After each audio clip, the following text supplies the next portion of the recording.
রাধে রাধে। আমি সুদীপ্ত। অনেকে আমাকে জিজ্ঞেস করে একাদশীতে সাবু খাওয়া যায় কি যায় না। সাবু সাবুকে আমরা বলে থাকি দানা। সাবুকে দানা বলি, কোনো সময় আবার এটা বলি না যে বড় সাবুটা দানা ছোটটা দানা না, বা ছোটটা দানা বড়টা দানা না। সাবু দুইটাই দানা, বড়টাও দানা ছোটটাও দানা। এই জন্য একাদশীতে কোনো সময় সাবু চলে না।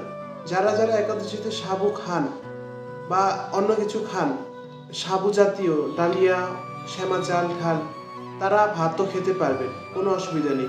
একাদশীতে কোনো দানা চলে না। যদি আপনারা সেবন করতে না চান তাহলে ফল ঠল সেবন করুন। কোনো সময় একাদশীতে দানা চলে না।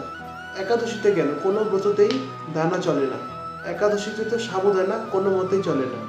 আর একটা কারণ আছে, কারণ সাবুদানা বানানো হয় অনেক নোংরা পদ্ধতিতে, বাজেভাবে বানানো হয়। এই জন্য কোনো উপাসেই সাবু চলে না। একাদশীতে তো সাবু একদমই চলে না। শ্যামা চাল কাউন কোনোটাই একবারে চলে না। রাধে রাধে।